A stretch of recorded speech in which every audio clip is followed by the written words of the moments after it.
even got to see a little bit of it. Yeah. Trademark Esports dominated Q Squad. I mean, it was a pretty one-sided victory for them. So yeah, that puts Q Squad in a very tough spot because overall in series they're now 0-1-1. Of course, they went 1-1 against Team MRR, right, and then they just lost 0-2 to Trademark. So they're in a tough spot to say the least. Yeah. Well, I talked to Johan just a little bit after the game, just a second ago actually, about Minuts, the captain of TDM. And apparently he said, well, we got Wild Soul both games and put Zion on long lane Wild Soul, and well, enough is, rest is history. Explains itself. We didn't even need to watch it. You say that, yeah. oh, that makes sense, yeah. Yeah. So that's now on the other side of the spectrum for Trademark Esports. They're now 2-0 here in series. That's right. And again, they've gone undefeated through both of their matchups. So against Dynasty, of course, and now against Q Squad. So that's a great start for them and puts them obviously in a fantastic spot. So obviously we we're waiting on both teams, I should say, and then we'll be good to go in game number 2 here. Like I said, this is the last match of the day, unfortunately. So in that sense, a little bit sad there. I'm sure we're gonna end pretty entertaining. Hell, like game 1 was very entertaining. So hopefully we have a great follow-up there. But we'll be back tomorrow, guys. Another full day of coverage tomorrow. And then, you know what, just because I feel like it, we're going to come back Saturday, too. We're going to come back Saturday after that. Added bonus. Added bonus for you guys because I love you so much. But that'll be the semifinals, the third place match, and then, of course, the grand finals on Saturdays. So what a weekend we have ahead of us. But it looks like game number 2 has actually started, Ralph. So are we ready to do our final cast for the day? I'm ready. I'm more than ready. It's been a great day already so far. It already has been. Crowd out there, one last time, I ask you, make some noise, crowd. We got our final game of the day. Let's go. Trademark Esports taking our TteS Esports taking on Dynasty. Thanks. You guys rock out there. Love you all. So here we go. Let's jump into the game now. Game number 2. Of course, the blind banding stage, in fact, still happening right here. Both Slicks and Mr. Kit still deciding, actually. Yeah. Trying to figure out right here who exactly they do want to blind ban. And there we go. Ophelia Tundra going to be coming out from Dynasty. Ophelia and Keeper of the Forest actually coming out from TteS Esports. So Ophelia once again overlapping right here even. Yeah, we've seen so many Ophelia blind bans. It's been crazy. There's the first lock from Mr. Kid. It is going to be that Bubbles. I think Bubbles is just an all-around fantastic hero. I was talking about that during the Complexity versus Gary Johnson, where I believe it was Spindlemounts that first picked Bubbles. Yeah. So just a thing to note right there. Slick's actually locking Parasite. This is a hero that we see blind banned a lot as well, and it's just very annoying. It's very aggressive. And there's a reason why we see a lot of teams blind ban him. Yeah, Legionnaire locked up right there by Mr. Kits. Legionnaire's been a jungle hero that's becoming more and more popular amongst a lot of these teams. And apparently Dynasty may be somewhat interested in him here. I'm looking for that Bramble lock. Once again, I'm not going to lie. They locked him last game. Did end up picking him, and I was sorely disappointed. We'll see if he gets locked. Hey, I guess you don't need to lock him, actually. You could just pick him in the regular picking stage. There you go. So, there you go. Keep the suspense going here for Mr. Kits. So we'll see what he decides to final lock. And then, of course, it'll go back to TteS Esports on their side. So, yeah, again, this is not only the final match for coverage, this is actually the final match of the day here for all the matches that were played. Again, a lot of matches were played. And I myself, I haven't really had the chance to kind of break down everything. I'm very curious to see where the standings are. Yep. Obviously, after day 1, going into that second day, going to make it that much more impactful with those matches. Aluna is the final ban from Dynasty, or lock, I should say, from Dynasty. Now it's on Slicks for his final lock. Yeah, again, stuff's still pretty safe stuff. Lots of supports, actually, in that pool, being Nymphora and Aluna. I guess Plague Rider can kind of support, but not really. Glace is still available. And, one support that we do see frequently a lot, at least right now, is Engineer. Haven't seen it picked up, honestly, that much. One team picked him up. I can't remember exactly who. Oh, it was Gary Johnson. Yeah. It was Gary Johnson. First match of the day. When we saw Complexity was actually first picked Magnus, I want to say. Yes. And then they took it away from that combination. But, yep. But just touching on that note just a little bit. First pick maybe in the works. It could be Armadon as we see Mr. Kit right-clicking that. So bans coming out. Wild Soul, Fade, Pebbles. So pretty standard stuff already. There's the Tempest, Silhouette, and back to Slicks now for the 6th overall and, of course, final ban. So the Wild Soul, Fade, Pebbles, Tempest, Silhouette, Warbeast. Banned by Slicks. Now that's funny. Figures he dominates with the hero next game. Don't want to actually play him this time, so prevents you from playing him as well. Yeah. Glacius is going to be the first pick, though, coming out from Dynasty. And now it's on TteS Esports as far as their picks. But yeah, that is interesting, of course, with the Warbeast ban, but hey. I think that just shows how much respect he has for this team. He knows that Vestius actually does play a fine War Beast, and maybe he has just an idea that they're going to first pick it and doesn't want to give it to them because he realized the potential of War Beast and just doesn't want to give it to Dynasty. Maybe he feels like he has more tricks up his sleeve than Dynasty does. Yeah. That might be the reasoning behind that. But first pick, yep, Glacius going to go with a strong support to start things off for Dynasty. Yep, and now it's on Slicks again using well, haven't even dipped into extra time yet, but using all the regular time and going to start dipping into extra time here, it looks like. So, of course, waiting on their 2 picks here to be coming up. Still waiting for Berserker. I'm going to constantly say that over and over again over the matches over the next couple of days, but we'll see if anyone finally comes through. Hell, Bramble too, I'll take that. But here we go, Slicks again, still thinking about it, and we'll see. But Glacius the first pick, Luna, of course, in that lock pool, so may not necessarily need to go for support here. Could just wait to get that. And also, then Infora is going to go Behemoth, actually, with Forsaken Archer. Now, Forsaken Archer, this is the first time that we've seen her today, actually. It seems like we saw her a lot. We've seen her a lot lately. First time today that I can recall, at least, that we've seen her, though, on Hogcast. So.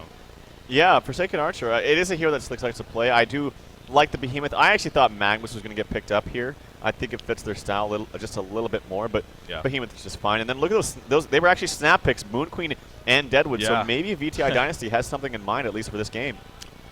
Yeah. Were they not the ones to? No, they didn't play Moon Queen earlier. That was MRR. That's right. That's right. They were actually ones to play Vindicator. That was interesting. I actually talked to Mr. Kid about that after that Vindicator game. Oh, yeah? And he actually said he feels that Vindicator honestly is a very solid hero. It just, unfortunately, wasn't able to really have it shine there in that game. But so he values the hero. They meant to pick it up, and he thought it was going to work out. And in the end, unfortunately, I'm not blaming the reason on him by any means, but just didn't work out in that game. So. Yeah, curious to get some insight there, though. But yeah, Moon Queen, Deadwood, as you said, kind of even snap pick. There's have an idea in mind. Magmus. You know what? Right. Hey, we'll go Magmus as well. I already know what's going on. All right. We're going to see a Behemoth Nymphoros dual lane mid. We're going to see Magmus, Forsaken Archer probably top, and then either a Plague Rider or a Bubbles in the Suicide lane. Probably Bubbles. Well, I don't know. They seem to like Plague Rider a little bit more, but Bubbles is probably better. Yeah, I'm going to go ahead and say, I mean, they could go Luna too. That would be just as strong. But no, I'm going to go ahead and say Bubbles. Yeah, Bubbles. Okay. Plague Rider. So, Plague Rider Nymph. Yeah, we're probably going to say that the Behemoth and Nymphora dual lane mid. I talked with Slicks. He's done this before. I saw them in a scrim actually against Complexity where they ran this. He actually ended up losing that scrim. But he seems to think that this lane is quite strong. I haven't really seen it in action. Obviously, you can feed lots of mana to Behemoth, but I don't really know how effective it is. But yeah, Moravi's playing that Behemoth. That is going to be fun to see, actually. Now, you know what I've always wanted to see, especially, is it going to be a Slicks, actually? It's swapped him eventually, but I guess it is. Okay, ready's up. So, but taking advantage of that enrage ability, man. Going in a rage build on Behemoth, getting like an Assassin Shroud or something like that. Absolutely. You know, it's viable, right? You know, you can crit like a freaking madman. Assassin Shroud Harkons. Maybe and then crit on top of that. Maybe it's pretty crazy. Well, probably not going to see something like that, but Behemoth is going to definitely be a farming focus here. He does pick up the Hatchet at least right away. And you see 4 heroes actually from TTE Sports are heading towards the top lane, and 4 Forsaken Archer, Behemoth and Magmus. Only one not joining them is Plague Rider, who's going all by his lonesome. Down on the bottom side here is going to try to place that ward of sight as soon as possible. So, meanwhile, for the bottom lane for Dynasty, at least Moon Queen's the only one heading down here. The top lane, no one going up there for Dynasty at all, so no ward placement coming out from them. Yeah, in fact, it looks like they're just conceding wards altogether. Glacius is sitting here in the mid lane, but has yet to really place him. He's walking maybe towards the... no, he's just kind of juking around, maybe patrolling the area. But yeah, he's there. Yeah, exactly. Hey, who knows? I don't know. Anyway, yeah, all 4 members of TTE Esports are up here to defend their pole, but little do they know they're not even really trying to ward it. It is going to be a suicide bubble. They gave him actually the 2 wards, but it's relatively late. It might actually work out in his favor because it is so damn late that it might just give them a clue as, oh, well, they're just conceding this or they don't want to pull or block the pole. So, but we'll see. He's walking this area. Could be kind of dicey. We'll see. Neofolk and Bubbles going up here. This could be dangerous. Behemoth, he's going to shelter port. No, that would be that would suck. Okay, he's not going to port with it. Behemoth trying to maybe get a Fissure on angle here, but it's just not going to happen. So Neofolk, thankfully for him, does not port into a disastrous situation there, and he is going to be fine. Obviously, not able to get down the ward of sight, but at least you stayed alive, so that's a good thing. Going to place one here actually. That's going to get countered at the ramp. Yeah, see him do it? Oh, yeah, they did with their water sight. This is why you generally Yeah. want to place your wards quickly, so you can have an idea of where the other opponent is placing the ward, or you, you know, in general, you just want to rush up there. For other teams, you see boots purchase on bubbles. You get up there, you shell serve immediately. You do everything you can to place that ward fast and get it down as quickly as possible. Right off the bat, man, Behemoth not afraid to use that mana. Literally, before the creep was even attacked, he just fissure stunned right off the bat. So Slick's going aggressive there. Obviously, he doesn't have Grace in the Nymph to take advantage of yet, but he will have that most likely once Nymph 4 hits level 2, and then we'll see where it goes from there. So, but you said, you know, you talked to him. Apparently, this is something that they planned out. They maybe even ran before, so curious to see how it works out. Magnus actually chasing out Bubbles right here, so support Magnus. Going to really harass Bubbles. He did place that ward aside. Obviously, he was spotted. So we'll see if also that is eventually counter-warded by TteS Sports here. So bottom lane, though, Moon Queen versus Plague Rider. How do you think Moon Queen versus Plague Rider should play out? I think Plague Rider should actually do just fine. You can see right now it's a little early, but it's a little even. 2-2 versus 2-1. Actually, now 2-2 with a deny. So, I mean, Plague Rider has the nuke. So does Moon Queen. It's not as much. It doesn't slow. You can't get any extra attacks. It does stun you for just 1 second, but it's just not the same. Plague Rider also, actually, I got to say, they both have very high base movement speed. Moon Queen, I believe, is the highest in the game, 320, 315 for Plague Rider. Yeah, very true. Actually, middle lane, we have some initiation coming in. The Minotaur from behind the nice Fidget Stone trying to block it off in time. But Parasite wants to make that move. There comes the leech coming out. And now Behemoth is going to be fine, though. The tower doing a lot of damage to Parasite. And actually, he'll just have to run away before he gets killed. So that Fissure Stun really screwed that up. If that wasn't to come off, that Minotaur, you got to figure what it stunned in. And that could have been a disastrous. So we do have a pause coming out here. Yeah, it looks like there was a little bit of a lag spike there, just like the first game. That did work out. So, yeah, hope we cross our fingers. And hopefully it doesn't. I didn't feel anything, did you? I did see a little bit. Oh, you did? A little bit of choppiness, so on my end as well. So clearly it's just the server acting up. Unfortunately, to be fair, it could actually be all of our internet. I mean, we are at the same location, right? This is DreamHack internet, though. That could never be the case. No way. There's no way. There is no way. They're gonna go right here. And hope it's gonna work out. All right, let's get it on. So yeah, still early on, only 2 minutes in, but keep an eye on the Moon Queen Plague Rider lane. Oh, actually, nope, not going to go in right there, just harassing. But Deadwood versus Behemoth as far as creep farm goes. Right now, Behemoth does lead that 9-0 against a 7-2 Deadwood, so slight advantage there for him. Damn it, he didn't level up in rage. I was hoping he'd max that out first. So yeah, of course. That's what he's going to do. Nymphora is going back and forth between top and bottom. Or, sorry, top and mid, I should say. Did he buy a counter ward? I want to say... No, he didn't. Okay. Well, I think he's just doing a little bit of roaming onto the runes. He does pick up a double damage rune, so, you know, taking that away from somebody like Glacius or something like that. But yeah, it's just basically pretty even in the mid lane, and it's kind of it's just like an awkward lane setup, I suppose. Yeah. Neither team can really kill the other, so they're just kind of sitting back farming and CSing and spamming and all that jazz. Yeah. Again, having that Grace in the Nymph for Behemoth, that's where the advantage can come into play. Definitely, he can harass pretty freely as far as the hero harassment goes. Not have to worry about too much about that mana pool, knowing that he has that partner of his. So. But just the back and forth will continue. So far, 3 minutes in again, still very early on. A lot of passive play. Parasite, though, he tried in the middle lane to set up the gank, wasn't successful. Instead, Vestius has gone to his own jungle here, and is just going to continue to farm, as you see him currently with the Vagabond leader, actually purchasing the Blood Chalice there. So, again, this is it seems like it is starting to make a comeback somewhat. It got that change where it now applies the mana regeneration from the Scarab as well. But still, even after that happened, it still seemed like it was stayed away from. Ring of Sorcerer was just still the preferred. But these last couple of months, it really seems like we have seen a lot more Blood Chalice. So. Yeah, it's just a quick and cheap item to give you lots of mana early on. And I will say that Ring of Sorcerer obviously is the more popular choice, just simply because it gives your entire team mana, and that's great for pushing, and it can make you sustain in a team fight or whatever a lot longer. But just for yourself and a hero that's doing a lot of independent ganking himself, Parasite, I think Blood Chalice is just fine. Also, heroes that are like strength heroes that have a lot of HP but very low mana pools, like Legionnaire, or even Behemoth for that matter, could do just fine with the Blood Chalice. Bottom rune is going to be regen. Parasite going to go down there. And will he pick it up himself? Yes, he will. He's about half mana. Picked it up for himself. Could have protected it for Devil with the bottle, but decided to just pick it up. So I'm actually curious about that, because it seemed like Devil was even heading down there. So I don't know if that was miscommunication or just figured in the end to take it himself. Bubbles at the top lane, though. How about Leon Blackyard Magnus? It seems like he is doing a very effective job at keeping Bubbles out of any type of both gold farm and experience range. He does not have a creep kill yet on Bubbles, and he's only at level 2 on top of that. So Your Suicide Bubbles roll, it's not going too well here for Neofolk at the top lane. Yeah, if there was any time that he could have maybe manned up on this Magnus, was right at the beginning. Actually, hold that thought, because Bloodlust coming out. Tippy gets the last hit, so diving right there. Lots of moonbeams were spammed, I'm sure, but yeah, good job right there. I unfortunately didn't catch it. Neither did I. Neither did I. Yeah, I apologize for that, paying attention to the top lane, but bottom lane, it seemed like they did dive the tower right there to take out Plagueheart, and obviously it worked, as he says, you know, spamming a couple of moonbeams right there, one after the other. Ooh, actually, disconnecting. That's not good.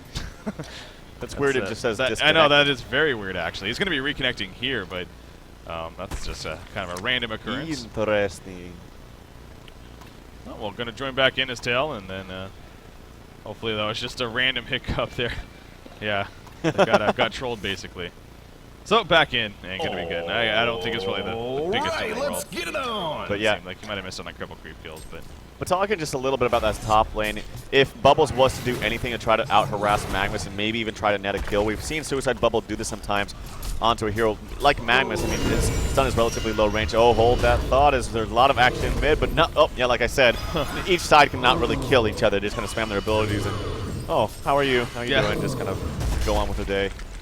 But yeah.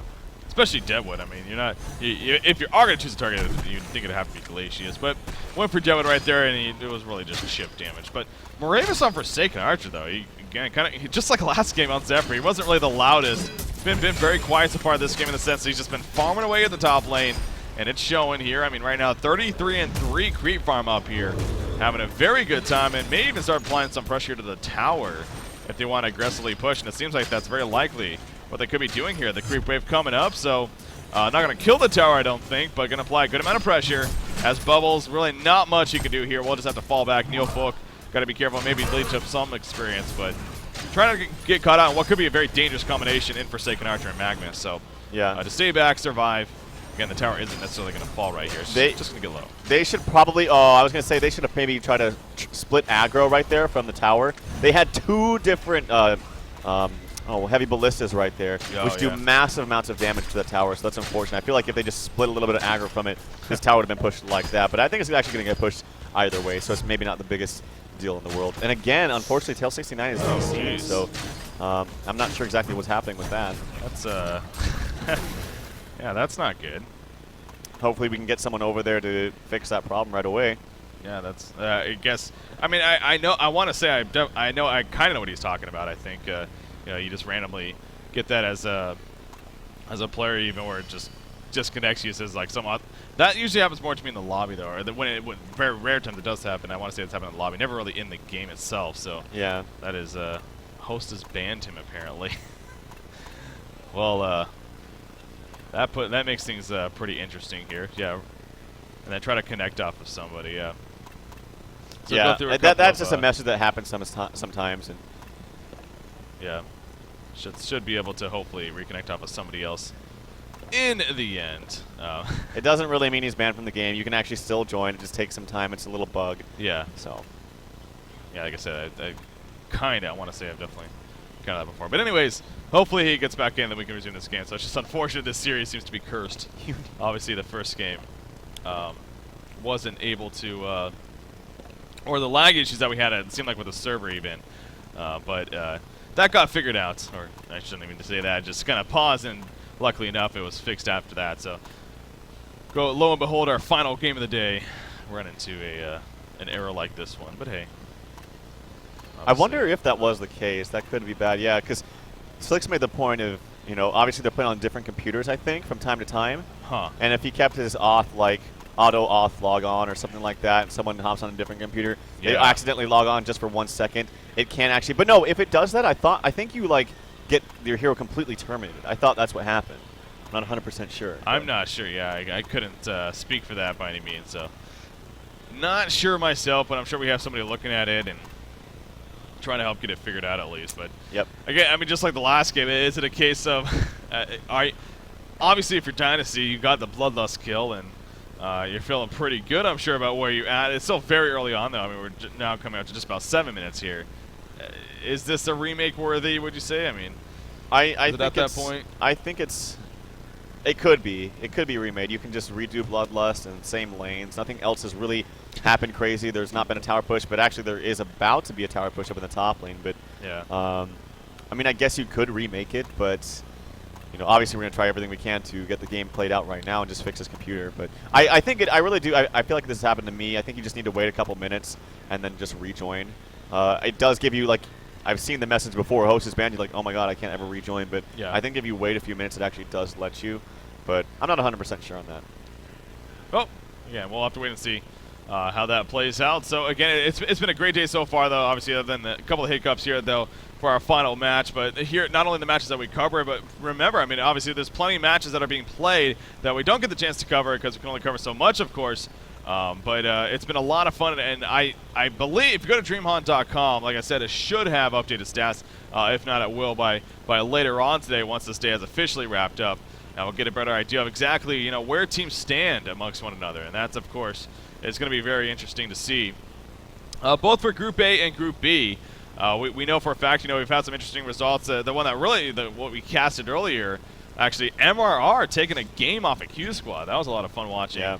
Of course, then Q Squad, as you mentioned, also even lost 0-2 to Trademark Esports after that. So they are in a tough spot, so we know that for a fact going here to the second day. But, yeah, it's going to be interesting to see, where these teams stand. Yeah. After this first day. So I did get some confirmation, so we have some people working on it. It does look like I gave him the server ID. Yeah, unfortunately, so he did get terminated.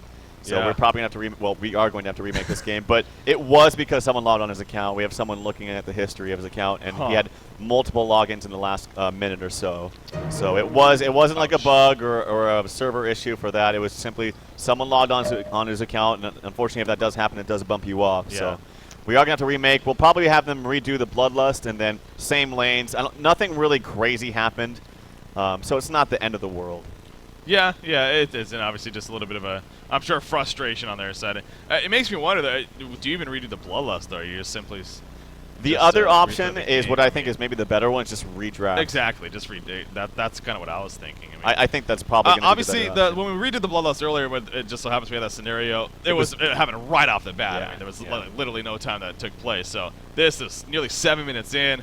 I don't know, I kind of feel like you might as well honestly just redraft, but we'll see what the admin decides to come down to. Yep.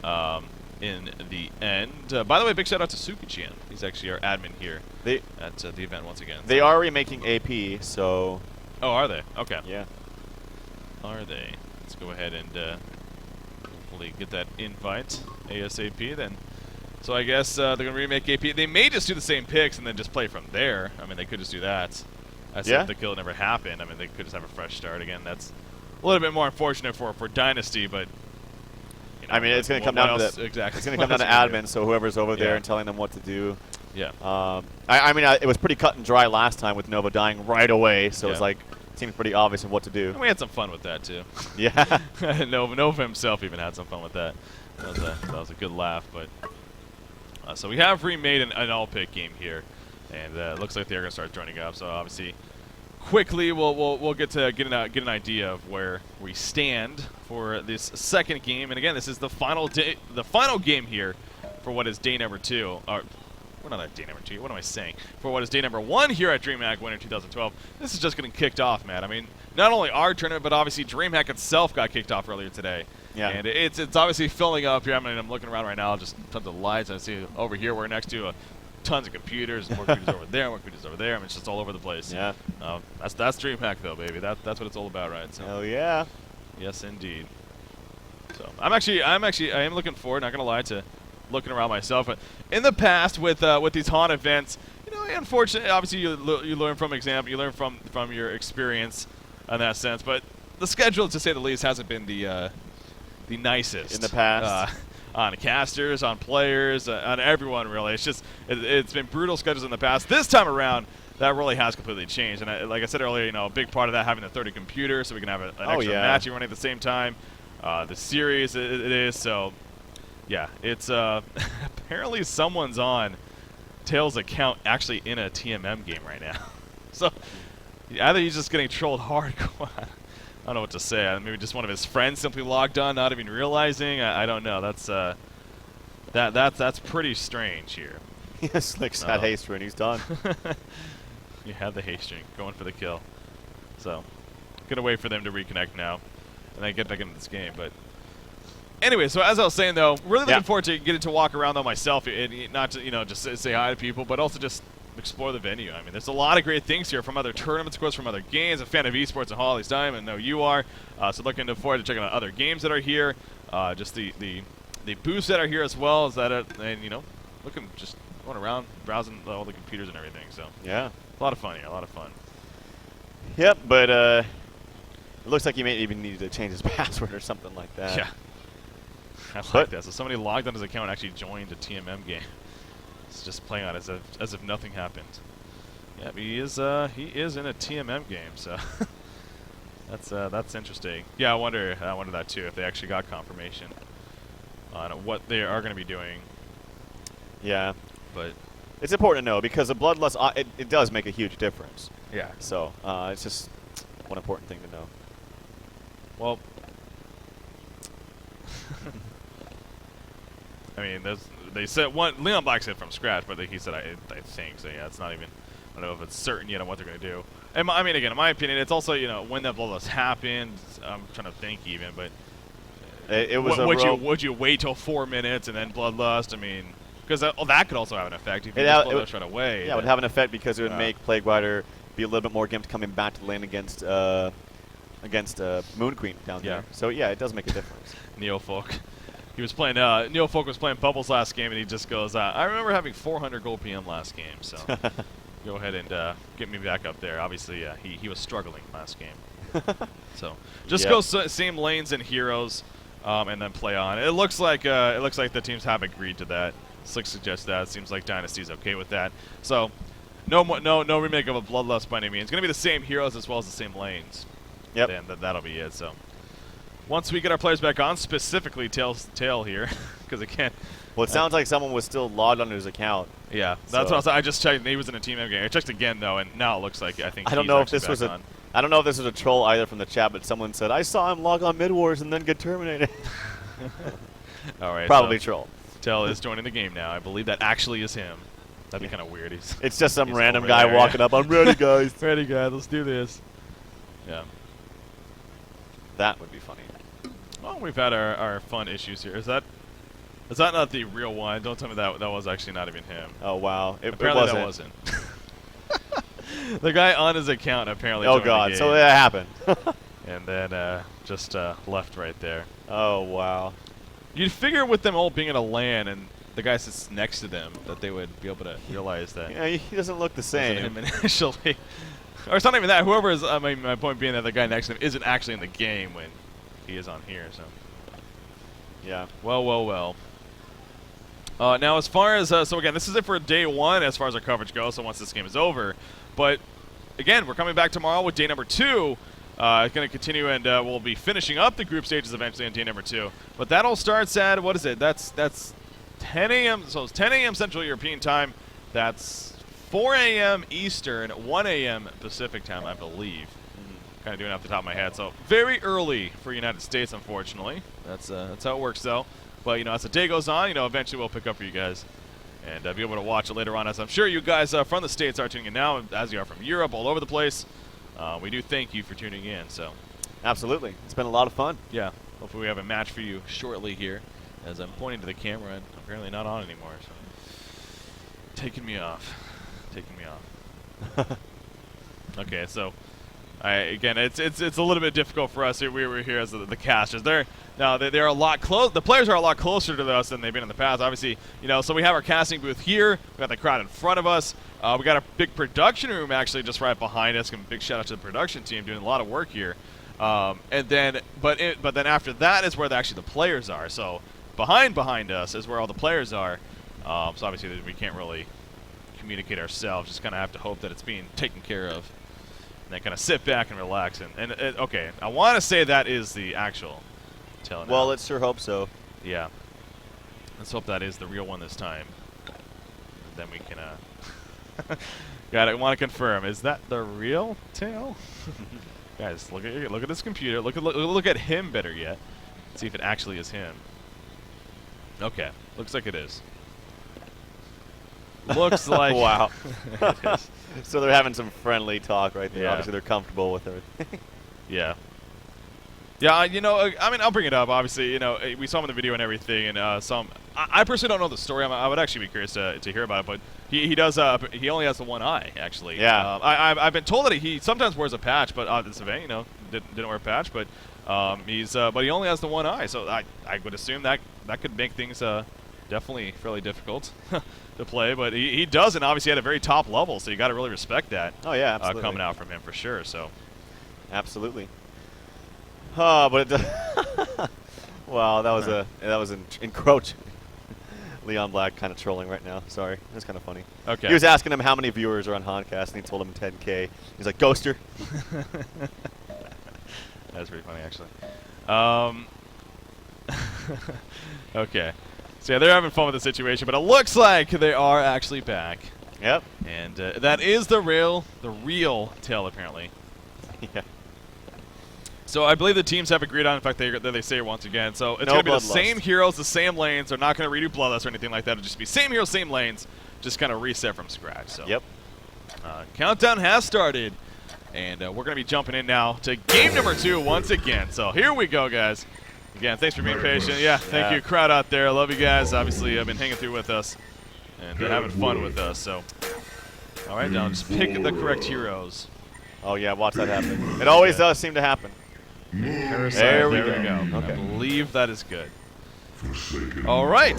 So the same lane setups as well, of course. And that proved to be a pretty entertaining lane setup that came out. Again, Slicks on that Behemoth, obviously we'll kind of have to reset here, but can't wait to see how Behemoth does.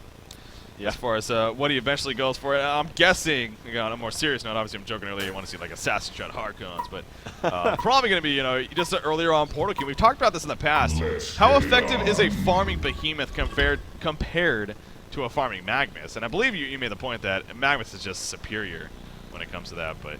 yeah, I really do think Magmus just thrives a little bit better with farm. Behemoth, I feel like you do have to get a lot of mana items. Like I feel like Ring of Sorcery is kind of necessary on him because you're simply spamming a lot more than Magmus is. You're spamming from far away at a safe distance. Magmus, once you're stunned, you're pretty much in. I mean, you can once you get that portal key, you can blink and stun, then kind of walk away, then channel your ulti, and then go from there. But yeah, I just think farm on Magmus is a little bit more effective. But nonetheless, you saw Magmus last time in the last go. Actually, are seeing a little bit of a switch up. Bubbles wants to get that ward up ASAP, but there you go again. Actually, with TteS Esports, they want to defend this pull. Bubbles using the shell surf, but obviously not going to port to that because that would be certain death for him. Yeah, good thing he didn't tap that Q in excitement or anything, because if he ported in, that would have been death for certain, as you said. So not going to happen, and in the end, he'll fall back to his lane. So while we're still waiting for the lanes to develop, something else I actually meant to bring up, might as well here, is after this game, we will actually be interviewing Slicks, apparently. So, of course, Slicks from TteS Esports. You can go ahead and tweet your questions. Just put the #, or put #DreamHack in your question, and of course, Milkfat will receive it, or whoever's going to be asking the questions, and then we'll go ahead and ask at least one, if not multiple, of your viewer questions via Twitter. So definitely go ahead and take the time again. #DreamHack. We're going to be talking to Slicks after this game, so getting his insight and, well, just a cool guy. So Absolutely. of course, playing Behemoth this time around, maybe we'll have some more fun things to talk about as a result of this game. Yeah, I mean, I'm curious to see what they thought about running that Warbeast last game, especially with the dual lane Warbeast with Demented Shaman, if that was in their idea the whole time. Yeah, that's actually very true. So Moravis, again, though, he had a great start last game. I'm sure we'll see the similar, not the same exact thing. I mean, it is him and Magmus versus this bubble. You see right off the bat, Neofolk not even going up whatsoever. He knows that Magmus is going to be somewhere nearby. And Moravis will absolutely get free farm. Fissure Stun coming off right away, but he kind of even blocked off Deadwood right there. Yeah. But man, he is not afraid to use these Fissure Stuns, knowing that he has that in for a teammate, I guess. Yeah, and actually the range of that Fissure, like from like the width side of it, does hit pretty wide. I mean, I saw Glacius. It didn't really seem like Glacius was next to him, or next to the Fissure Stun, I should say. Glacius actually taking a lot of harassment from Nymph4, not something you usually see. Nymph4 doesn't exactly have the best attack animation, but dishing out some damage right there to Glacius. We do see Deadwood taking an auto, or just sitting in the middle lane, gonna continue to farm against this this Behemoth right now, 4-0 against that 5-1 Behemoth. So I'll start there. Where's Parasite? Okay, he's down here. He has a Skeleton King taken over currently, and he's actually just going to continue to farm with this, of course, in his own jungle. Jeff is here on Plague Rider against this Moon Queen, so TteS on Moon Queen.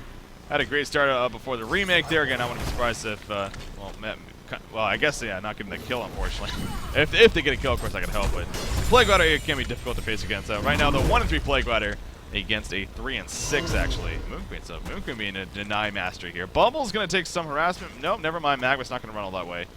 And he'll fall back into the jungle, so. Yep. And actually, it looks like Moon Queen's having a much better go this time. Last time, I feel like the CS was a lot more even, but Moon Queen at now 5 and 6. And Plague Rider 2 and 3, yeah, it's a little bit better for him. Using that spammable ability in that Lunar Beam, or sorry, Moon Beam, I should say, as much as he can, very liberally. And I think that's the right route to go, especially when you have an early. Actually, he hasn't purchased it yet, but when he gets that early Ring of the Teacher, obviously has that mana regeneration up, as well as the extra damage.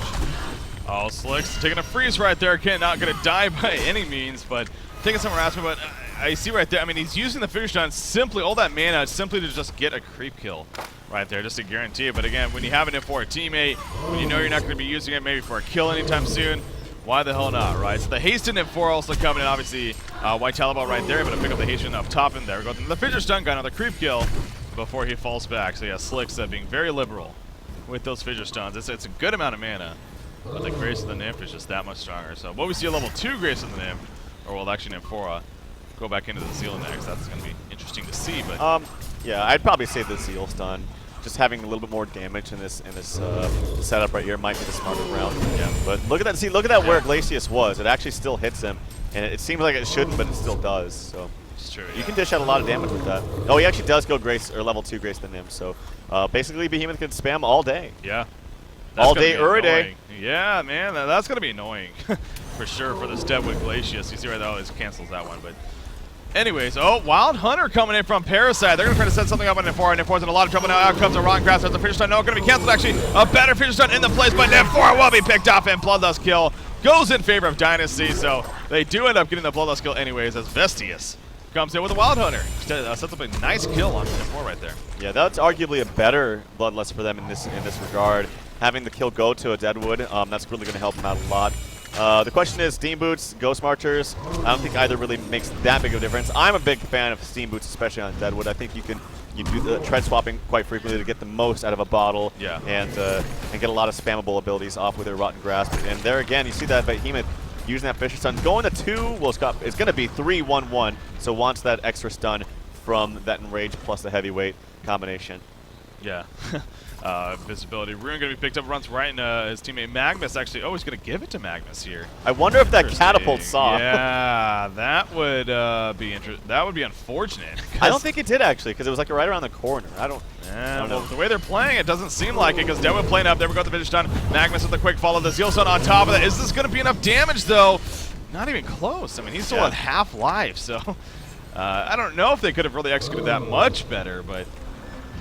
Not the biggest damage output, again, as we're seeing. A lot of stuns to work with, but Deadwood easily takes all that damage. I mean, normally that would be huge because Magnus would leave, and that would free up some time for Bubbles to get some farm 1v1 against Forsaken Archer. But, I mean, look, it's a level 6 freaking Forsaken Archer, so what can Bubbles really do? If you get caught in a volley, you better be shell surfing away because you could die in just a volley plus an ultimate. Yeah.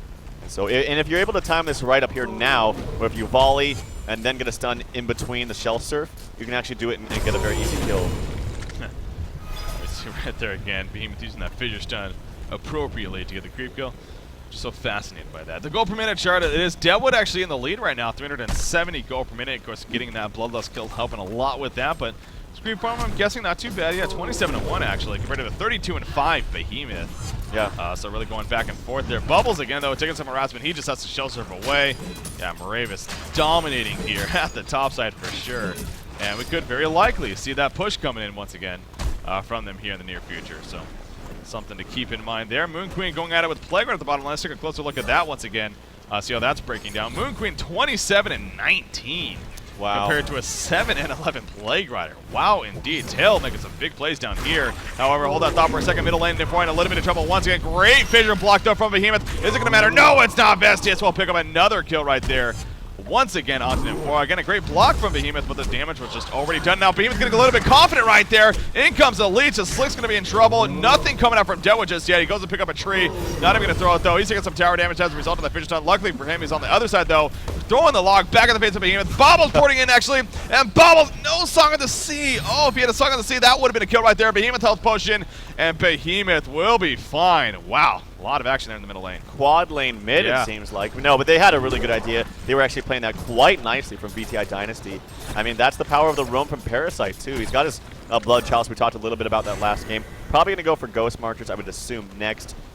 And he gets level 6 actually quite fast, and that's going to be devastating for heroes like Magnus, especially, who are going to be lacking severely in farming experience. Look at it, he's 0-0 as far as creep kills, only level 2. So I think Leon Black needs to be soaking up just a little bit more experience, maybe getting just a few creep kills so he can get something like a fast, relatively early boots on him.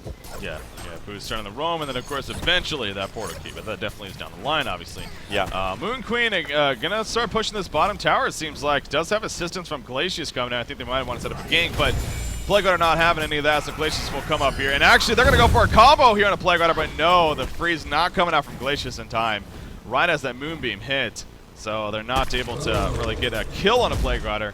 Do put out a lot of damage, force him to use a health potion, which uses right there and goes back to full life. So interesting tactic right there. Not able to pull through, like I said, though. But yeah, you got to tell right now, 337 gold per minute. Again, having a very good time. As we saw earlier from Team MRR, this Moon Queen hero, man, if you manage to get the farm on her, she will really start to take off. And that's a very dangerous thing here for the Hellborn team. Granted, Forsaken Archer is, well, they're really equivalent. I mean, they're actually neck and neck, and even Behemoth and Deadwood are also up there. So this is actually turning out to be a very, very even game here early on. Yeah. Did we actually mention the kill of Moon Queen onto Jeppin solo? No. Because that happened, and I was true. wondering why Moon Queen's ulti was on cooldown. It must have happened right after that kill in the mid lane. And bear with us, man. It's the last game of the night. It's been a long day. Wow. But yeah, totally missed that. I was wondering, okay, she ulted and maybe just couldn't connect. But yeah, no, killed Jeppins with the ultimate there. About that. Wow. Yeah, you're right. Totally just missed. The funny thing is I noticed he had a kill, actually, but it just didn't even add it together. We do see the top lane, though. Deadwood coming in. They wanted the tower kill, but now Forsaken Archer in a lot of trouble. Magnus stunning it onto Deadwood right there, but is it going to be enough to save the hero blocking from Neofolk on the bubbles? The freeze comes out, and Forsaken Archer will fall. Great coordination coming out right there from Dynasty. Yeah. However, it's not over just yet. TTE Sports wants a response. Bobble's going to be that response. The Fissure block on the other side, though. The Shell Surf over the Fissure is done, and he'll be fine. And they deny the tower. Oh, that is unfortunate. Magnus, he ain't liking Slicks too much right there. Yeah, and in the meantime, you still have TteS69 farming like a beast right there. And actually, in the meantime, oh, where's Parasite? He's pursuing this Nymphora, gets a very easy kill onto a lowly Nymphora. So BTI Dynasty, as you say, it's a massacre early on. 5-0 hero kill lead early on for them. 9-minute mark. Yeah, how about that? Dynasty, man, make us a big place here early on. Talk about that top lane, though. I mean, that was ridiculous. I thought for sure Bubbles was dead, but the Fissure Stun blocking out Magnus, unfortunately. His teammate could have finished him off, and he was able to take cover and then Shell Surf poured out of there very quickly. So big plays indeed all around. And Dynasty has a 2,100 gold lead, 1,600 experience lead. As a result of what just happened right there, only 9.5 minutes into the game. Moon Queen, I thought I actually saw Moon Queen. No, that was actually Forsaken Archer. That's who it was. Got the Helm of the Victim. But look at that, actually. Forsaken Archer also purchasing a Soul Scream ring. So, what do you make of that, actually? Usually, in a case like this where you're free farming, you wouldn't really invest into a Soul Scream ring. Yeah, I don't think it's really that great of a pickup. Maybe he's going to go for an Energizer, but I just don't see why you would want to in a game where you had so much farm early on. Yeah. So, I think it's just a build-up item. I think he just wants it for a little bit of extra stats, but it's not that uncommon, but I don't really think it's the best investment of gold. Again, it's not the biggest deal in the world. Yeah, fair enough. Double damage rune, it's going to be erased, but actually Behemoth will get there first. And he'll gladly bottle that up. Speaking of that, Behemoth does have 1,100 gold, actually. He's got a bottle of Steam Boots, 1,100 gold. Again, it's very rare we get to see a farming Behemoth. This is one of those rare cases, though. And it's, again, in Slicks' hand especially, 59 in a creep farm. He's farming 337 gold, but he is actually the top farm of the game now, right after that Fissure Stun. So I'm guessing he's going to go Portal Key next and then just start working with that. Maybe start porting around with Nymphora as soon as she hits level 6 there. Yeah. I was hoping to see him actually spam. One thing you got to do all the time, too, especially when you decide to build up an item like Steam Boots, is to swap those, man, especially when you're spamming abilities. Like right now, oh, he's using his spell again, but it's still on Strength Steam Boots. So It might seem like a small deal, but it does add up in the long run. And obviously, he does have an Nymphora feeding his mana he's all more the just time, and it's lazy not in the that biggest sense. deal. But Yeah. when he is alone, and maybe Nymphora goes somewhere else in the lane, and he doesn't have that to rely on. Yeah. Just a small thing to note. Yeah, no, tread swapping is, it's of course something you obviously yourself, I know, you're very aware of, and it is one of those high tier, those really competitive games that it's the small things like that, as you put it, that really can add up. So, Whispering Helm actually just finished off Forsaken Archer, so really committing to more of a kind of passive sit in the jungle farm style game as Moravis. But I mean, honestly, again, we're so early on, but that's not taking off. I mean, she's actually 4th right now overall in the game. In fact, after that right there, that's even a bigger increase now in favor of Dynasty. Both Deadwood and Moon Queen are now tops of the game. Moon Queen especially 375 gold per minute. Speaking of Whispering Helm, I'm sure she's going to go right here, purchase a Hungry Spirit, and finish her own. In fact, oh no, she purchases a second Helm of the Victim. That's not what you want. Okay, there we go. There's Whispering Helm. So matches the Whispering Helm, but see it more on Moon Queen. But again, not odd on Forsaken Archer, but makes the point that more farm style. Yeah, now Slicks is just going to kind of free farm this lane. That's one of the small advantages, if any, of having your tower push early like that. And unless they're able to capitalize and double stack this pull and then pull it, of course, to the lane to get that lane back, then it's not a big deal for them. But yeah, Slicks is going to free farm this. He is very, very close to his portal key. He has a double damage. He's going to probably take these Ancients with a double damage quite easily at that. Actually, top lane, what do we got? Oh, the stun comes out. It actually cancels.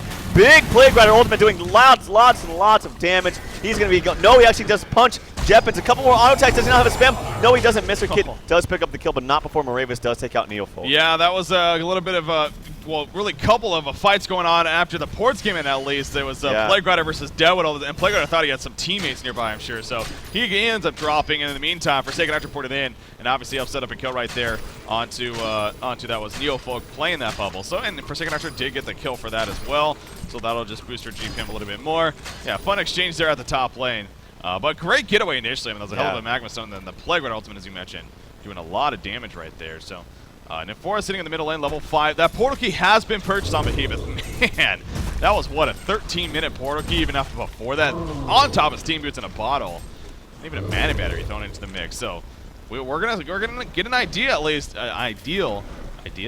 Yeah, that's what I was looking for. We're gonna see here what Slicks on Behemoth, this farming style Behemoth, can bring to the table with the very, very early on portal key now. Well, I mean, look at Deadwood too. Has the same thing going for him. Obviously has 2 kills, 2 assists under his belt.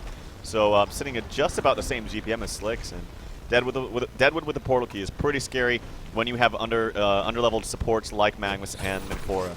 Yeah. Moon Queen, though, is just doing her own thing, just like Forsaken Archer is, to be fair, at the top lane. So they continue to be not even necessarily neck and neck. I mean, Moon Queen continues to have a slight advantage, actually, throughout this game. She right now is about a 20 gold per minute advantage over Forsaken Archer. And you see her in the jungle, just farming away, has a Whispering Helm. And, of course, with the glaive on top of that, even helping more. So has another about 1,000 gold saved up. We'll see where she goes from there. So about 14 and a half minutes in. Ooh, the Rotten Grasp is missing right there. I don't know if he would have committed to jumping Plague Rider by any means, but missing the Rotten Grasp, so it doesn't even give him the option. How's Parasite? Parasite does have a Neophyte's book. He did finish the Ghost Marcher, so very likely going to be seeing a Codex on him. Yeah. Once he hits 1,000 gold, in fact, right there. So we'll see if he purchases that Codex. And there was one other thing I wanted to mention. One more thing. No? Nope, lost it. Ghost Marcher's up on Magnus. I think that's just a little bit strange for me. I feel like when it's support Magnus, you want to have your mana up, especially. So something like a Talisman would be good, and maybe Striders for him. But you're going to have the Ghost Marchers. I will say Ghost Marchers is nice on Magnus because it does feel like you have extra range to your stun. So that's one nice thing. Yeah, true in that. So Leon Black here playing that Magnus, going the Ghost Marchers route though. Forsaken Archer, another 1,000 gold saved up. You see there's several Mystic Vestments we purchased by even build teams. So, of course, very important item to have here early on. Deadwood, I thought Slicks was maybe going to initiate, but decided not to. Instead, he's going to continue to farm while Deadwood falls back. I don't know if he's really used that portal key just yet. You talked about him having it, but he's 2-0-2, but I believe those were all before he actually got the portal key. So very interested to see when he starts taking advantage of that if he can. Moon Queen, though, just finishing, I believe those were double stack Ancients right there. And actually just having, what was that, a power supply? Yeah, I guess a power supply delivered. Another 1,700 gold, though, saved up on her. So Moon Queen, again, as we saw earlier from Team MRR, the Thailand team, a hero that can get dangerous. So TteS Yeah. Esports definitely has a work cut out for them here in game 2. You know, I'm going to say it. I'll probably see a Firebrand being picked up on Moon Queen, but I really feel like you have to get Shrunken Head here. Big surprise for me, I know, right? But look Wait. at all the heroes you're dealing with. This is all magic. Something. Did What she, did she buy? I'm not even sure. I wasn't really paying attention. I don't either. think she had enough for Firebrand, though. So Maybe she picked up the Warhammer. Yeah. I mean, she was sitting at around 1,700 gold. Yeah. So. Yeah, I missed that too. But Yeah. yeah, I mean, there's just so many stuns and lots of magic damage coming out from Plague Rider, everything like that. So Shrunken Head is a necessity against this team. Hellborn team, TteS Esports, all 5 players actually here in the middle lane. Deny coming out from Plague Rider even on the creep wave. They're definitely looking for a fight. I mean, again, they got that Behemoth who's actually getting close to level 11 now. That's big, that really is. He'll have a level 2 Shockwave on top of the very early portal key, and that can be really devastating in those team fights and ganks and whatnot. So, but we're not going to see a fight here in the middle lane for the time being, at least. They'll instead fall back. Still very curious to see what Moon Queen purchased, but nothing's being delivered to her just yet. So yeah, as you said, maybe it was that Warhammer, maybe on that way to the Shrunken Head. If it is a Warhammer, I hope it does get delivered. Now, let me check the courier. No, it's not on there. Because one of the things I hate to see sometimes the players do is keep an item like that just sitting there, and when you can actually use it to help you farm, because it does give you damage, so it does help you. And obviously, you're going to have to free up a space anyway for the Shrunken Head, so probably get rid of, I don't know, maybe the Ring of the Teacher if you don't have another one. You do have one on Bubble, so yeah, you can get rid of that Ring of Teacher, no problem, and get that Warhammer up. Again, this is all assuming that's what she bought. I don't know what she bought. Not sure. But didn't really catch that. Top bottom lane, though, Deadwood is charging through the trees. They're going to try to maybe set up a jump here on a Plague Rider, but Plague Rider sitting at the tower. Oh, Plague Rider is in a little bit of trouble, perhaps. Again, remember, Deadwood has that portal key. Is not level 11 himself just yet. Yeah. But even with the level 1 Falcon Punch, and be close. Plague Rider does have armor applied, albeit it's only a level 1 armor, but not going to go for it. Instead, they will fall back, and not going to take advantage of there, but they had a chance. So we still remain at what is a 4,600 gold lead, a 2,000 experience lead in favor of Dynasty here over at TteS Esports. So still a very positive game for them. Bravest, man, continuing to be AFK up here in the top lane. Just farming away. I guess Moon Queen is definitely doing this very similar thing, though. But again, Moon Queen continues to be slightly ahead of Forsaken Archer, about well, even about 30 gold per minute now ahead. if he's able to snipe out all of these Ancients, that would be absolutely massive. He spread out his Minotaur, hiding right there in the trees. They had an Illusion Rune above him. Of course, Moravis has his own little creep dominated. It's his Ice Ogre above, but look at, I don't really think they have the vision. If he gets these, that's going to be massively huge. That's so much farm for him if he gets all these. Yeah, we see Kind of backing off a little bit, though, taking too much damage from them. Wants to play it careful, because if you get killed right there, that could turn the tides. They are up 6-1 in hero kills, and as far as golden experience, they're in a relatively great spot right now as well. Yeah, he was going to need a little bit more team commitment there if he was going to do it, and clearly that wasn't going to happen. So I think he made the right decision in the end to fall back. There was no way he's going to kill this by himself effectively. So falls back into the middle lane as the Legion team now. They got all 5 players themselves here in the middle lane. Parasite is still on level 1 Codex. Yes, he is. Of course, Parasite being played by Vestius here, roaming around. And, yeah, having him and Deadwood. Again, they've been pretty active. We've seen some good action here coming up for the Legion team. But it has died down a little bit, and especially after that portal key. Still have yet to see Deadwood even use that portal key, I want to say, at least as far as jumping for initiation and getting a kill. Parasite, very similar. He's got that Codex now for a little bit. Has yet to use it. So, yeah, it's kind of things you don't like to see when you have heroes and especially items like that, unfortunately. I will say that Magnus has been level 6 for a long time. White's been gaining levels very slowly. He's 0-3-0. And against a Deadwood, he is level 11. So that's going to be huge. That punch does just so much more damage from level 1 to level 2. On top of that, has the Soul's Bulwark, so lowering that armor just a little bit more after that.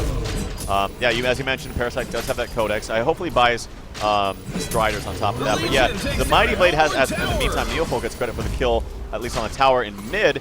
I did see the Mighty Blade picked up by TteS69, so I'm pretty sure that was a Warhammer that was purchased by her earlier. So that's just a small little pet peeve of mine. If you have an item like that that helps you farm, why not just keep it on you? So yeah, you're going to have to clear an item slot anyway. Yeah.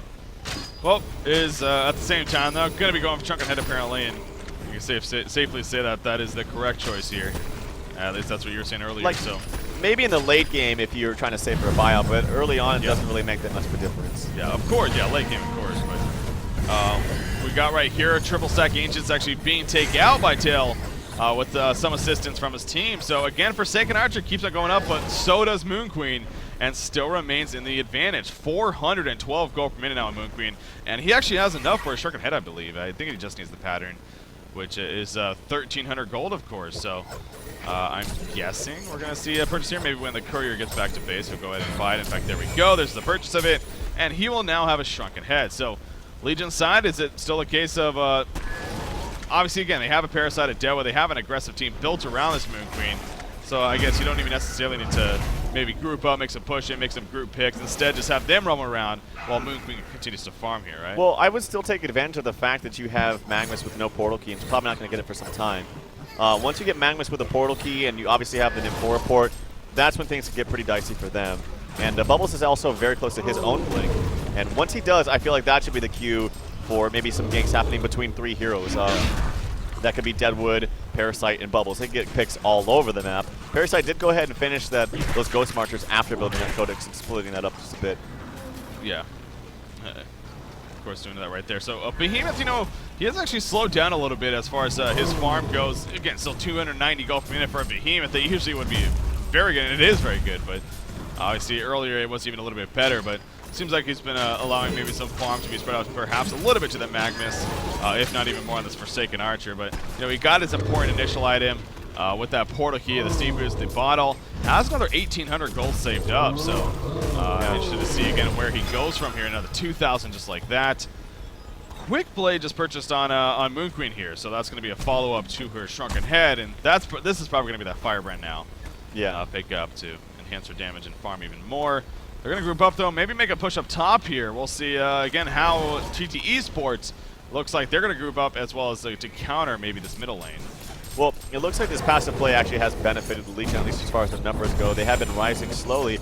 And after this tower, it'll double damage on TteS 69. That tower's going to drop quick, and now to 7,500 gold. In the meantime, you do have some counter pushing, and like I said, whenever you're up in the lead, yeah, already you see Mr. Kit on Deadwood. This is something that Complexity does a lot of the time. They'll still have their heroes up in top lane or whatever they're pushing to give the illusion that they're still there, but they have 1 or 2 heroes setting up in another lane that the other team is pushing. Yeah.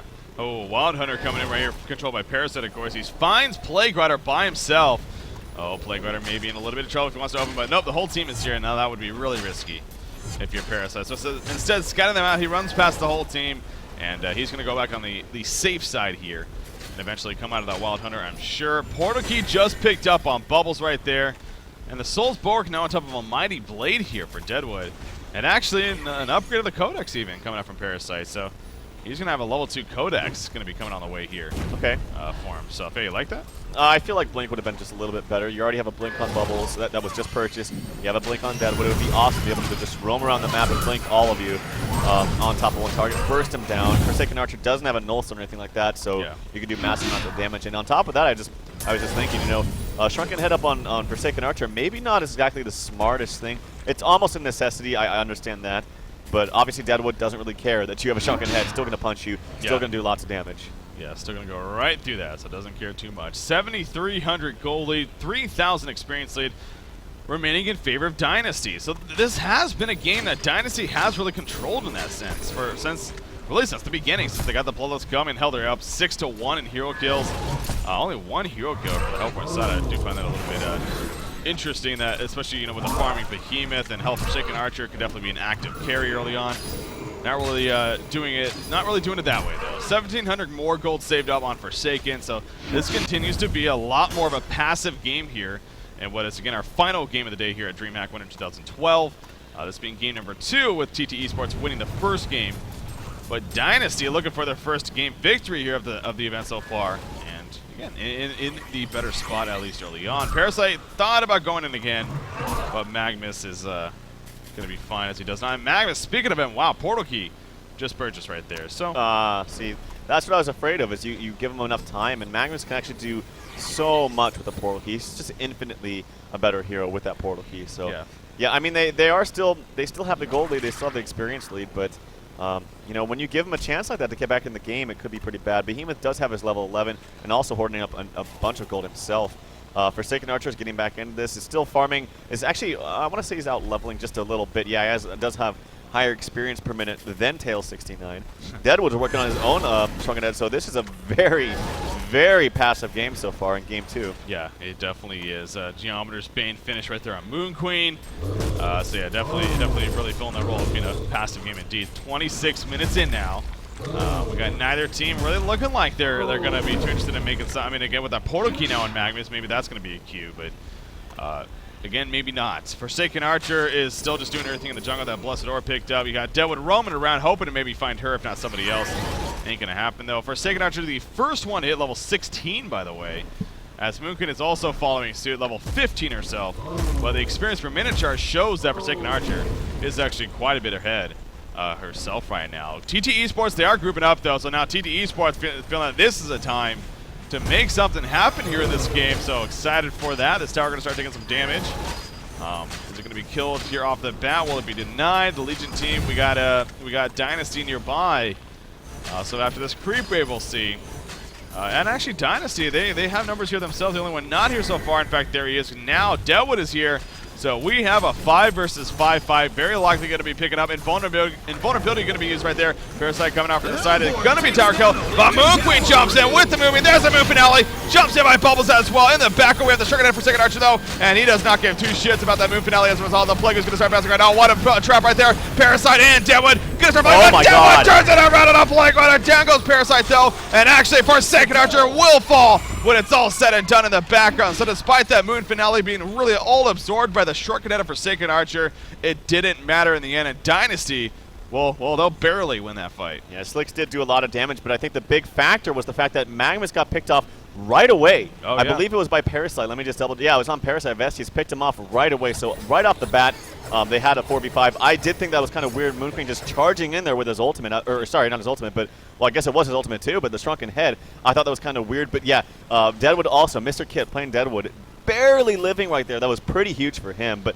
yeah, the real factor was you fought a 4v5 with the hero that's so integral in your lineup, this Magnus, who just bought this portal key. So he's got to play just a little bit back before these engagements start. Yeah, and the lead expands slightly here for Dynasty. 8,100 gold and 7,900. Around 8,000 gold lead, 5,400 experience lead in favor of Dynasty. As Moon Queen now, especially after that fight. Now, I could have sworn I saw her purchase the Geometer's Bane, but I guess she might have, maybe she's still the Blessed Orb or Wow, something. There we that's go. Yeah, now she has that finish as well. So also with that fight too, I didn't mention this, but Moravis unfortunately really hit absolutely nothing with his ultimate. His volley came down on, I don't even know if it hit, but even if it did, it was on a Shrunken Head Moon Queen. So didn't exactly have the most damage output that fight either. So just another thing to note. Yeah, that's a great point. I saw that, but just didn't really hit me, so you brought that up right there. So Blessed Orb purchase on Slicks. Playing this Behemoth, and he also still has another 2,600 gold saved up. So yeah, he was pooling up a lot of gold there. We didn't even realize, but at least I didn't. But I'm assuming that could eventually be a sheepstick here. Yeah, it most likely will be. Yeah, it would be pretty ridiculous to see a nullstone on a Behemoth. But yeah, massive regen, I suppose. But no, yeah, that's going to be a sheepstick 100%. Well, that's of course going to be good. Yeah, and the reason for that is you have a Moon Queen. 999 times out of 1,000, you never want to build a nullstone on Moon Queen. Just seems like just a waste of money. So if he's able to blink in there, get the Hex off before he Shrunken Heads, they focus him down with Magnus and what have you, then that would be the best way to initiate a fight. So yeah, Slick's well on his way towards that sheepstick. Just needs about another 700 gold or so. You know, we kept referring earlier on to this game, especially for the most part, let's be honest, has been more of a passive style game.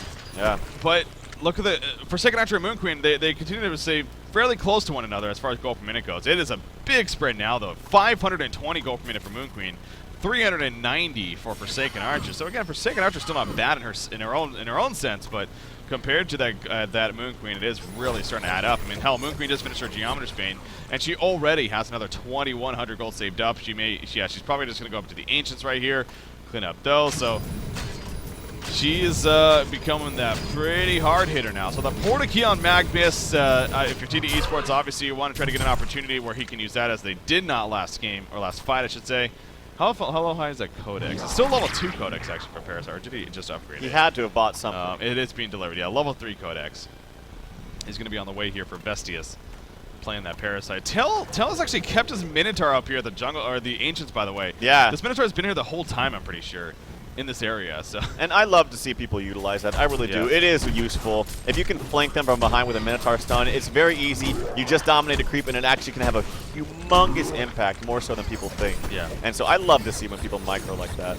It's obviously great for stacking Ancients and whatnot, but when you can actually use it in a team fight like that, it can have a huge impact. The Legion takes down But yeah, in the meantime, they do push that bottom tower. TteS69 getting credit for that, so 530 gold per minute for him. Moon Queen loves that Soul's Bulwark that Deadwood has. I mean, she is just tearing things up. The tower, the creeps that she's nearby.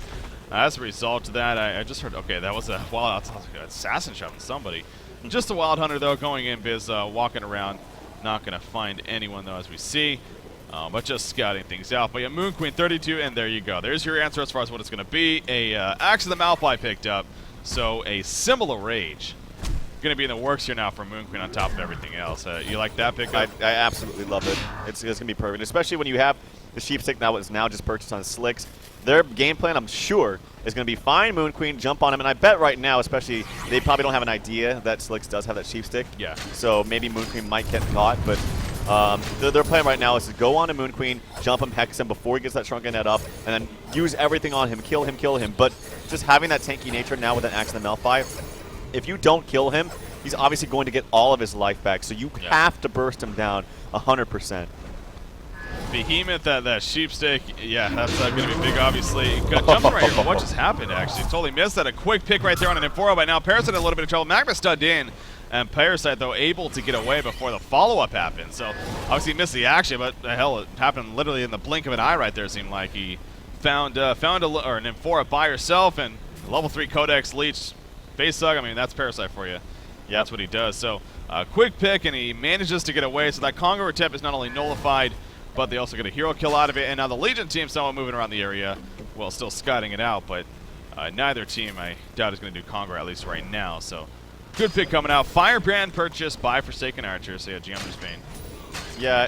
Now, one thing to note, too, is I feel like wasn't a Luna picked up, or in the lock pool.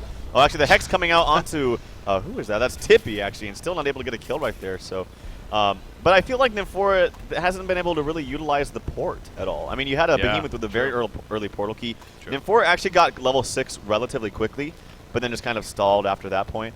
But yeah, hasn't really been able to do that, and I feel like that's the #1 reason why you pick Nymphora. Yes, it's nice to feed mana, and her stun does do damage. She can heal as well, but it's the port. That's why people use her. That's why she's effective in competitive play. Well, yeah, you know, taking a step further, you mentioned there, Behemoth, despite him having that early portal key, I think you're right on that. Usually, you know, obviously a combination that comes to mind is Nymphora Pebbles, and what helps make that so powerful is the fact that he gets that portal key, they start porting around with the ultimate from Nymphora. As we see at the bottom lane, actually Leon Black getting picked up right there on Magma. Speaking of him, and Parasite again, another free kill coming out, so picking his poison wisely here and getting some nice kills. But yeah, I mean, Behemoth with that portal key, he's 2-0-0. We're 34 minutes into this game. He had a 13-minute portal key, I want to say it was. He's only has 2 kills himself, no assists, 34 minutes in. Again, granted, they only have 4 kills total. That's the big thing. But still, I mean, I look at this Hellborn team, and this doesn't speak sit back and farm team to me necessarily. Oh, yeah. This is more of an aggressive team makeup. The fact that they only have 4 kills as a team it's not good for TT Sports. Well, the fact that they're the ones that have the Nymphora, so yeah, exactly. Yeah, exactly. I just don't know. But yeah, basically, Parasite is going to continue to have a field day with this team. And I feel like if he gets enough gold to have a portal key on his stash right there. Let me check his codex, actually. I'm very curious. No, he's in a creep, so I can't do that. But I'm sure it's probably level 3, if not level 4. He should really start thinking about getting. There we go, Eruption coming in right there. In the meantime, Behemoth also jumping in, and Moon Queen will fall. That's a big pickoff right there for TT Esports. Cuppa coming out, Parasite joining the party, Deadwood coming back in, but the damage is already done. Parasite taking over the Ballista, trying to get away. Shortcut activated by Deadwood right there, just trying to help him get away now. Running through the trees, I don't think it's going to be enough, though. I mean, it's eventually going to get caught. The fish, of course, doing nothing. Blocking his path. Oh, the rotten grass is going to buy him time, and he will be able to portal key away, so Mr. Kip makes the escape at least. But still, fight is won by TT Esports as they drop Moon Queen. No Shortcut Head, no Geometer's Bane, no Similar Rage able to be used. I mean, it sounds like they heard me, because if you're going on Moon Queen, you absolutely 100% have to kill him. And that's what they did. Good job by them. They are still trailing significantly in Golden Experience, so they need that a couple of times before they come back in here. They might look to take Congo right now. This is a prime time. Moon Queen is down, and she's not buying back. She does not have to buy back money right now. Only nearly 1,100 gold saved up, but I believe it's going to be a little bit more than that, of course. So Kongor is dropping, and I don't know. We got Bubbles, Deadwood nearby. Deadwood's level 16 as well. So he has a level 3 ultimate of his. So Kongor is not going to fall, actually. They're not able to spend enough resources into him. Do it quickly enough, and instead they may try to bait out the Legion team here to put them in an awkward spot. While that's happening, though, the Hellborn actually gets a tower kill at the bottom, as you see the creep wave doing work. So Moon Queen's going to resurrect now, and now your Kongor chance is probably not going to happen here for TteS Esports. But still, it still stands where they got the pick, but like you said, overall, Dynasty is still actually in a very good spot. Yeah, there's the plate mail actually coming out for Behemoth, so maybe looking towards a crossfield plate. Yeah. As I'm pretty sure that's the only thing you could build with it. So yeah. what am I talking about? Yeah, some good counter warding coming out from Tippy, as he did see that White Talibah placed a ward right there. He countered it immediately, and then another ward coming out from Jeppins. Actually, it's a ward of Revelation. So the only vision that White has right now actually is in the bottom river next to his Ancients, and he's doing a lot of counter warding, trying to see what kind of wards. Maybe they're trying to see like a pickup onto Parasite, who does in fact have a Wild Hunter yet again. He seems to have a lot of these this game. I agree. I mean, it seems like every time I go to Parasite, he's in a Wild Hunter. He must just like Chessie scouts out Minotaurs and the Skeleton King. That's right. It seems like two more waiting here.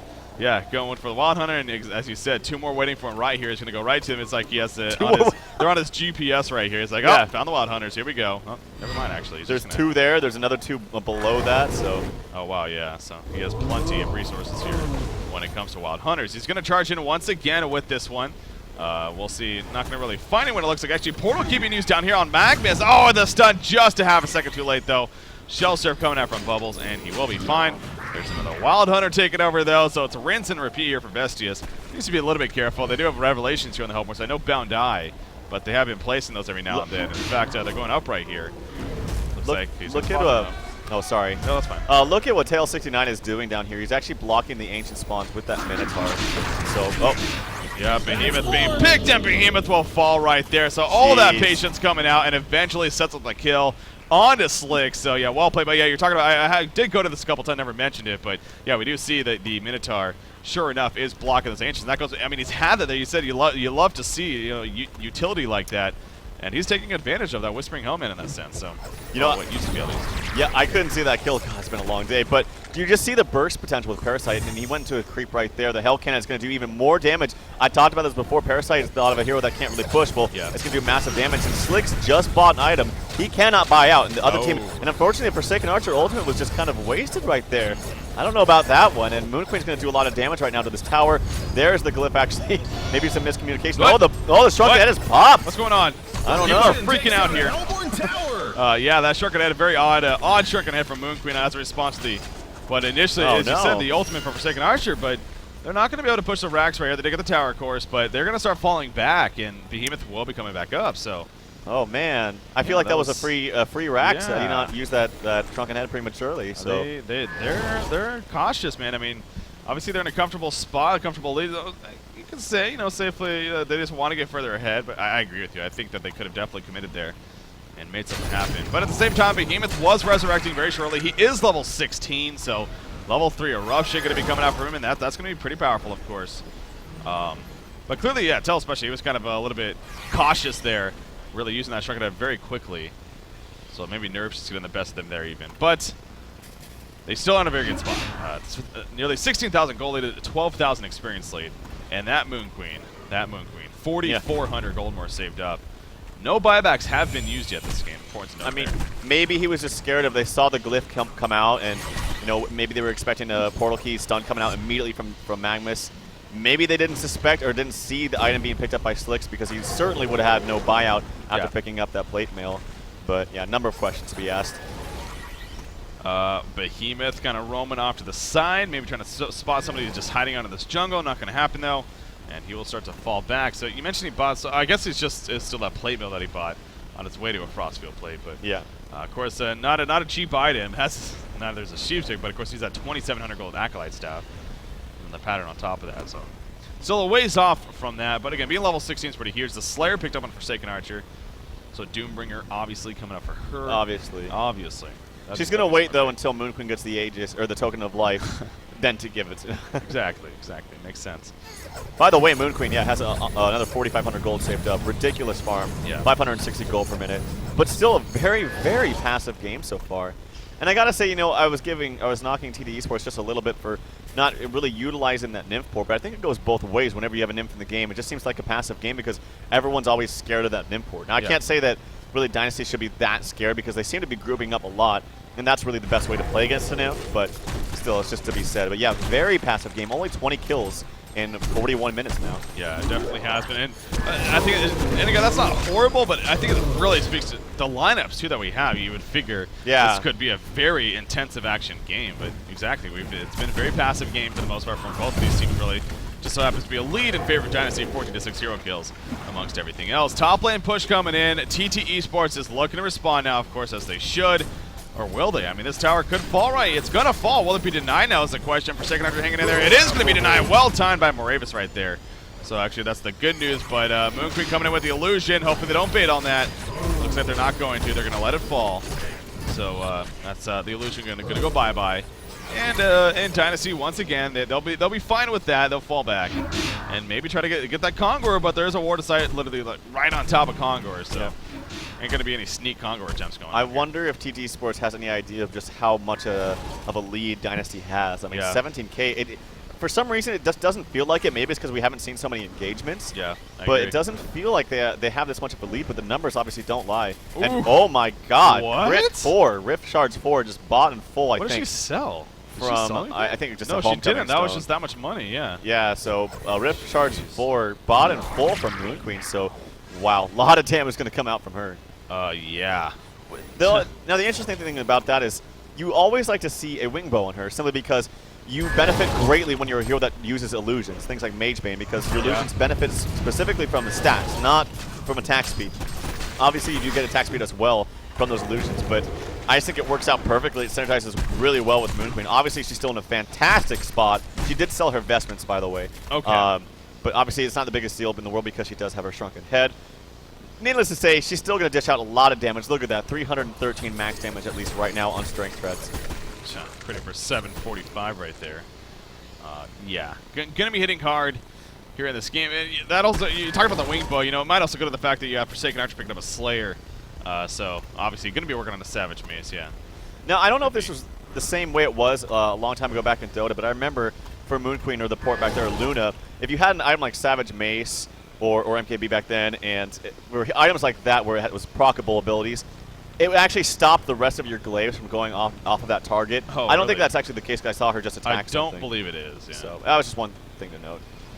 Interesting though. Yeah. Yeah. Nice. See, well, she just crit out of that. That was the invis that she had, but yeah. Not sure. Not sure actually. 100%. Yep. So, anyways, they are gonna try to do Kongor maybe. Oh god, just look at those numbers just popping up like crazy. Kongor is falling very quickly as a result. We do see at the bottom lane, they actually do pick off Forsaken Archer all of a sudden. So, wow, that's going to be huge for Dynasty. Forsaken Archer, can she even buy back? She can buy back, but it's going to cost her pretty much all of her gold, and there we go. She actually does buy back, so making a statement right there. They want to commit. We do see initiation, though, here in the meantime. Behemoth ultimate going to be going off. Moon Queen being locked down. Will they kill Moon Queen? Yes! No! Already in the last second, Moon Queen stays alive, and that should do it for Dynasty. N4 will fall. Plague Runner's going to go down as well, and Forsaken Archer will fall. That's what's going to happen. Barely staying alive. You put it out there, Trout. You need to make sure to kill her. Holy crap, a fraction of a life there. Oh my god. Well, that's what happens. I wish I could go back and just see exactly what her HP was. It was so freaking low. Shout out to Haxor's Draconis, by the way. But it's the worst feeling in the world. You're so close from getting a great pick off. They had a fantastic idea. They just simply didn't have enough damage output. So little things like maybe one or two auto attacks from a couple different heroes could have been a huge difference right there. And that, honestly, is game. I mean, it's not official just yet, but 30K gold just about, as well as experience. That's ridiculous. Moon Queen has another 4,300 gold saved up. I mean, she just bought level 4 Rift Shards straight up, and she already has 4,300 gold saved up. So, yeah, again, TteS Esports, obviously, it's a final match of the whole day for one. So, I guess they may just try to play it out right here, but it's definitely a game that they're not going to win. You see Parasite right there, N4 just drops. Nemesis coming out right there. We got Deadwood jumping in. That was a risky move, though. Activates the striking head right before the Fissure's done, but look at the glaives. Just the damage they do to the face. Yeah. Mega Creeps have officially spawned. And TTE Sports, I think your time has run out. They may pick up Deadwood, actually, so hey, a little bit of life there. It's like, oh, comeback in the making. MSI comeback, here we come. Yeah, no, it's not going to happen. I don't know about that. I think they're just going to take that kill, maybe. I don't know really why they're going to play this one out, but I got to say, in general, big MVP status to Vestius on Parasite.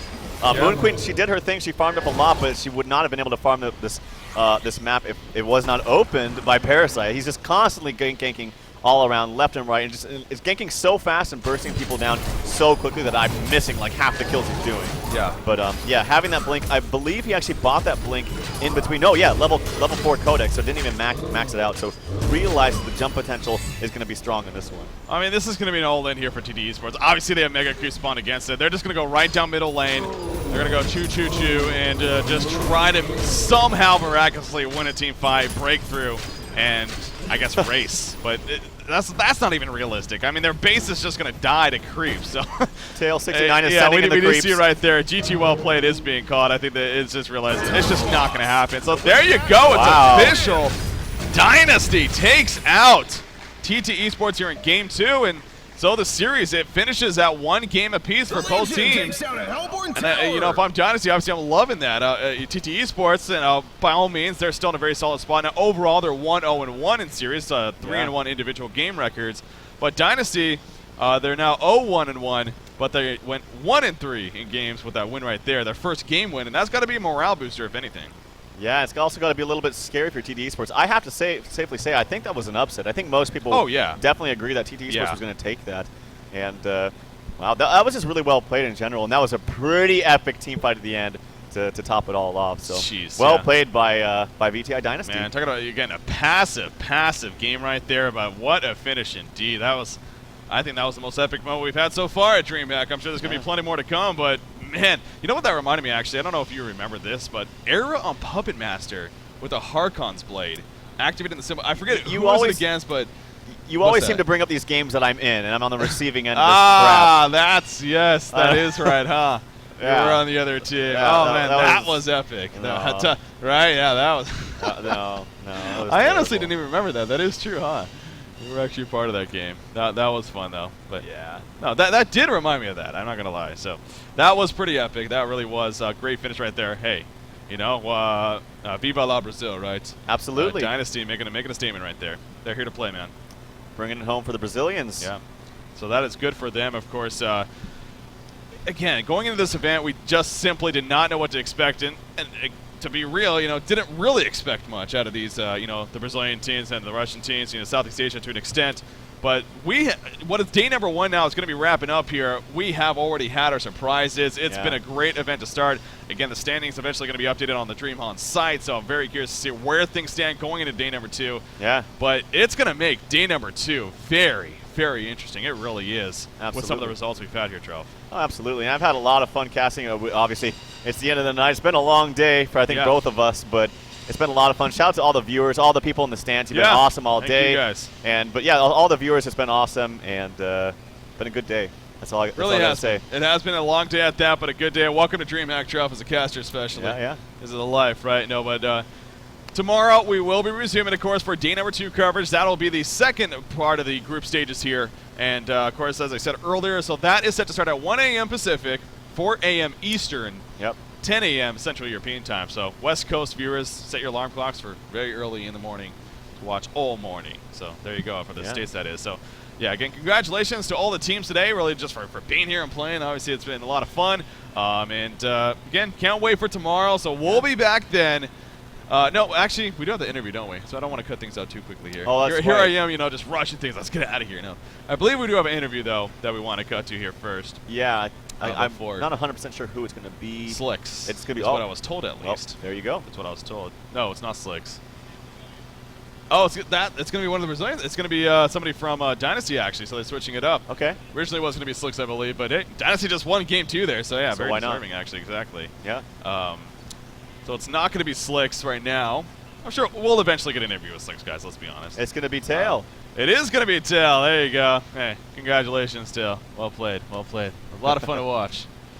Tail, he was the one playing Moon Queen, right? Yeah, he was. So he's the one that had the epic moment there. That was pretty close. Yeah. You also got to give big credit to the right when he got jumped. Deadwood jumped in as well, tried to do everything he could to mitigate some damage onto Moon Queen, and that could be the deal breaker, you know? Yeah. All that stuff does matter in close, tight engagements like that, so props to everyone on the team, really. Yeah, no, team effort, man, for sure, and it's exciting, man. You know, again, this is an event, obviously, that now that we're seeing the actual competition of really all 10 teams bring it together, this is exciting knowing that even after this event, I mean, that's going to stick around. And the Han competitive foundation, it does seem like it's growing not only in the North American, European, but on an international scene. It finally is, it seems like. And again, that's just pretty cool to see the least. So yeah. I believe our interview.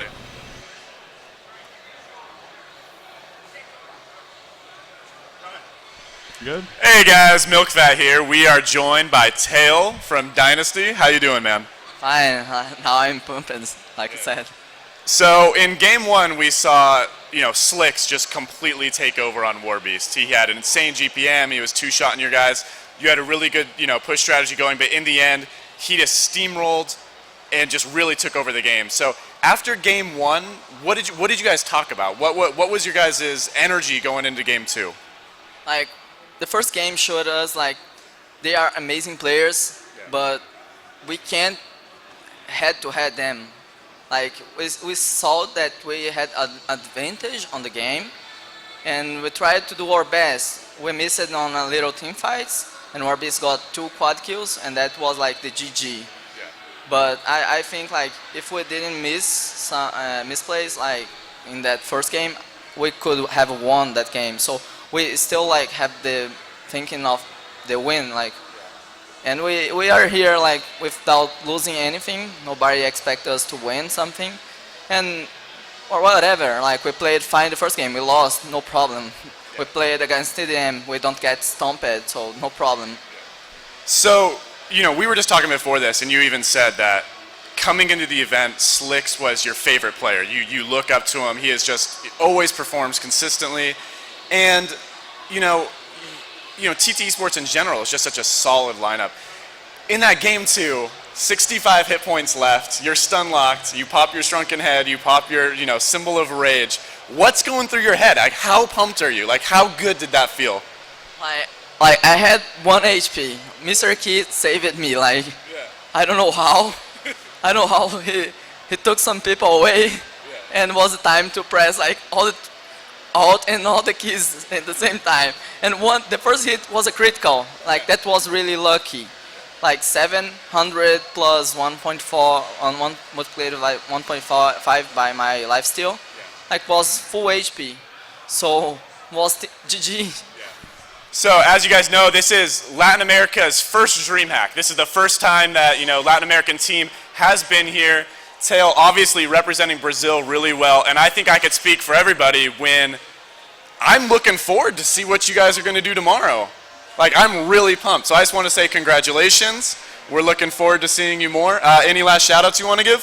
Yeah, like to everybody on Brazil, like to Insight Esports, like they are friend team, Pain Gaming, that they are here with us, they travel with us, and to everybody that hate BRs. Let's hold the flag. Viva Brazil! Viva Brazil! Oh, right. man. There you have it. That was fun. Big shout out to Till. Definitely a great guy, as you can see, guys. And, man, that must have been an emotional victory. It really must have. That was an epic moment there at the last second. And, that's cool to hear. Apparently it looks up to Slicks as really his go-to player that he really likes. And, getting the chance to not only play against him, but having his team defeat his team. So, yeah, must be a pretty cool feeling for him. So, yeah, absolutely. Viva la Brazil, indeed. So that was a fun way to finish things off, I think, Trail, for the day here at DreamHack Winter 2012. But it is officially coming to an end here. So, any final words from you, Trail? Big shout out to all the people working in production. You've been awesome. Yeah. Big shout out to all the viewers, all the people in the stands. And it's been a lot of fun. I'm really looking forward to coming out tomorrow, and especially the day after that when we get into the semis and the finals and third. That's going to be great. So. Oh, man. Oh, you said it. So tomorrow, and then, of course, the following day, the semis, the third place, the grand finals. What an epic finish. We still have 2 more days, baby, coming at you. Yeah. So with that said, guys, I was Breaking CBK. Joining me, as always, was Trail Fedor. Shout out, as you said, to the whole production team. Really doing a lot of effort here. Hopefully you guys are appreciating that and having some fun and being entertained That's Ultimate War. We're here to bring you Honcast.com, DreamHon.com. Check out the sites, guys. Follow us on Facebook at TrealFon. And at Breaky CPK. There we go. And the Honcast and everything. So until tomorrow, guys, we'll see you. Have a good night. See you then. Peace.